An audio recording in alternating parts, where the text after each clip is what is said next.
आज का समाज खुद को बहुत आधुनिक और प्रगतिशील कहता है। हम विज्ञान, तकनीक और बराबरी की बड़ी बड़ी बातें करते हैं, लेकिन वास्तविकता के धरातल पर आज भी हमारी सोच की जड़ें कहीं ना कहीं उसी संकीर्णता में दबी है। इसका सबसे ज्वलंत और दर्दनाक उदाहरण तब देखने को मिलता है जब एक स्त्री के सिर से उसके पति का साया उठ जाता है। उस क्षण से उस स्त्री की मजबूरी और समाज की क्रूरता का एक ऐसा दौर शुरू होता है जिसे देखकर ये सवाल उठना लाजमी है कि क्या हम वाकई सभ्य हुए। विडंबना देखिए कि समाज के नियम लिंग के आधार पर कितने पक्षपाती हैं। जब एक पुरुष की पत्नी का साथ छूटता है तो समाज की सहानुभूति उसके अकेलेपन की चिंता करने लगती है। घर के बड़े बुजुर्गों से लेकर नाते रिश्तेदार तक जल्द से जल्द उसके लिए नया जीवन साथी खोजने और घर बसाने की चर्चा शुरू कर देते हैं। पुरुष के लिए जीवन का रुकना अनिवार्य नहीं माना जाता। उसके लिए शोक की अवधि भी संक्षिप्त होती है और समाज उसे पुनः खुश रहने का पूरा अधिकार देता है। लेकिन ठीक इसके विपरीत एक स्त्री के लिए पति की मृत्यु उसके अपने जीवन के अंत की शुरुआत बन जाती है।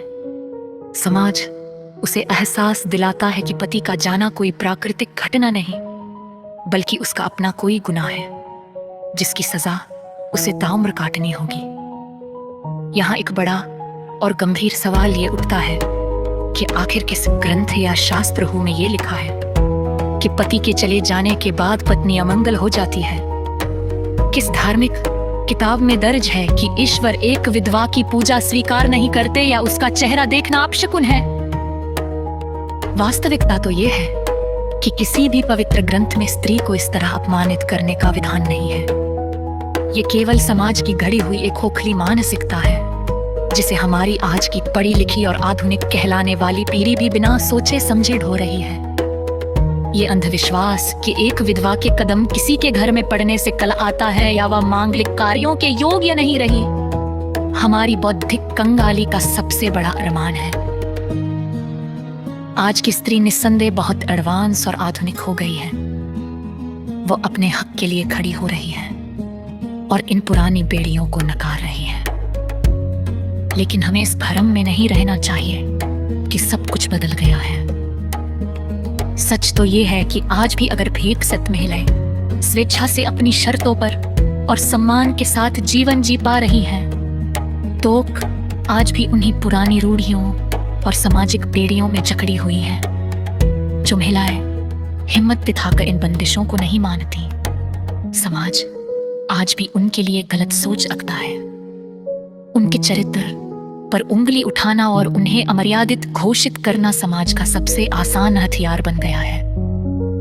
हैरानी होती है ये देखकर कि आज के दौर में भी एक विधवा स्त्री का अच्छे वस्त्र पहनना, श्रृंगार करना या मनपसंद रंग चुनना एक सामाजिक अपराध की तरह देखा जाता है। अगर वह अपनी उदासी को कम करने के लिए मधुर संगीत सुन ले या कहीं घूमने चली जाए तो समाज की नैतिकता डगमगाने लगती है। उसके हंसने पर पहरे बिठा दिए जाते हैं और उसकी हर छोटी खुशी को मर्यादा का उल्लंघन करार दिया जाता है। ये पाबंदी केवल बाहरी नहीं है, बल्कि उसके खान पान से लेकर उसकी आवाज तक को दबाने की कोशिश की जाती है। उसे ऐसा महसूस कराया जाता है कि अब उसका जीवन सिर्फ एक बोझ है जिसे उसे चुपचाप ढोना है। सबसे कड़वा सच ये है कि इस सजा को मुकम्मल करने में अक्सर पुरुष से ज्यादा महिलाएं ही आगे खड़ी होती हैं।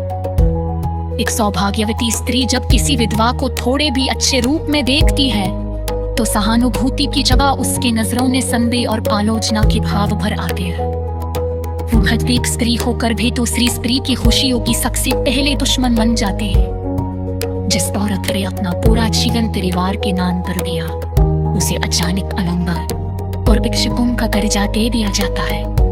उसे नांदे पुत्सवों हिनोमक से दूर रखा जाता है, जिसे उसके दर्जाई मात्र से सब कुछ दूषित हो जाएगा। जब वे स्त्री आर्थिक या मानसिक रूप से टूट रही होती है, तब उसे सहारा देने के लिए कोई आदि नहीं आता।